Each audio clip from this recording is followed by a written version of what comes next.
Salut, c'est Cyril, je te retrouve à nouveau pour te parler d'un livre. Aujourd'hui, on va parler du livre de Rachid Benzine qui s'appelle « Les nouveaux penseurs de l'islam ». Allez, c'est parti, je te parle de ça. Donc, « Les nouveaux penseurs de l'islam » de Rachid Benzine, c'est un livre qui apporte un démenti magistral à tous ceux qui prétendent que l'islam serait dans une théologie figée. Donc, dans ce livre, Rachid Benzine va nous parler de tous ces hommes qui ont risqué leur vie, qui parfois l'ont perdu pour revisiter les institutions de l'islam, les textes de l'islam, les réinterpréter.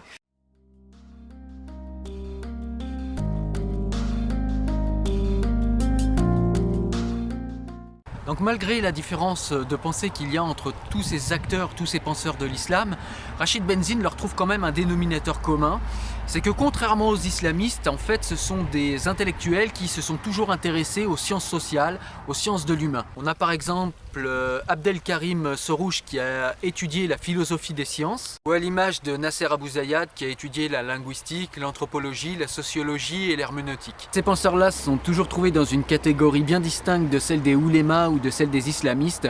C'est la catégorie des penseurs qui ont une approche critique en fait de la tradition islamique et des interprétations islamiques. Ce qui réunit également tous ces penseurs de l'islam, c'est de refuser l'instrumentalisation de l'islam comme un objet politique. Donc que ce soit de la part des gouvernants, que ce soit de la part des islamistes ou que ce soit de la part des personnes, des théoriciens en fait du choc des civilisations. Ces nouveaux penseurs en fait ne satisfont plus de la simple pensée apologétique de l'islam. Ils sont vraiment dans une approche critique, une approche bienveillante malgré tout, et ils souhaitent plus seulement montrer que l'islam est compatible avec la modernité, ils souhaitent montrer que l'islam peut être la modernité et peut guider la modernité. Tous ces penseurs ne se contentent pas d'avoir une pensée critique qui serait superficielle, au contraire ils s'attaquent vraiment au corpus traditionnel à l'aide des outils épistémiologiques qui ont été mis en place par les sciences profanes. Et ceci afin de mieux distinguer le corpus, et ils passent également le corpus traditionnel sous le filtre de la pensée critique des sciences humaines. Donc tout ce qui est linguistique, sémiologie, histoire comparée des religions et sociologie. On découvre par exemple que la charia n'a été élaborée que très lentement, pendant 2 siècles après l'avènement de l'islam. Et on découvre également que la sacralisation du Coran, le concept de Coran incréé, a été l'objet de débats théologiques pendant plus de 3 siècles et ça a été ponctué d'interventions politiques, d'interventions de gouvernants.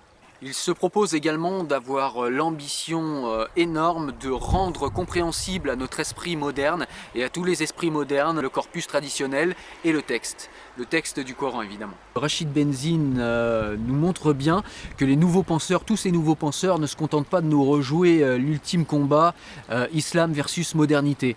Non, pas du tout, au contraire, ils ont une approche moderne de l'islam et ils comptent intégrer complètement la modernité à l'islam.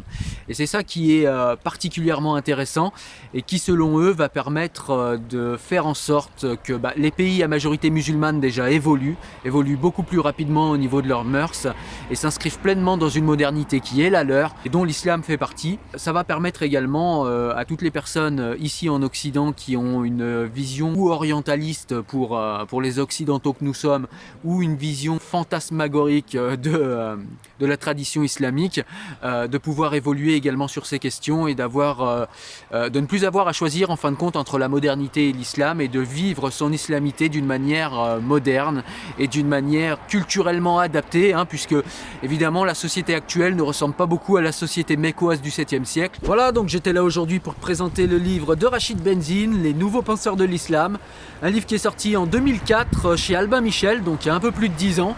Un livre qui est toujours pourtant pertinent, mais en tout cas pour moi il n'y a pas d'équivalent pour parler des courants réformistes et pour parler des différents courants de l'islam et les inscrire dans l'histoire. Ce livre est très clair, très intéressant. Voilà, sur ce, n'hésite pas comme d'habitude à me mettre un petit pouce bleu si tu as aimé, abonne-toi à la chaîne si tu veux en découvrir plus dans les semaines qui arrivent, n'hésite pas également si tu penses que mon travail le mérite à me soutenir sur Tipeee. Sur ce, moi je te dis à très bientôt, ciao, salut.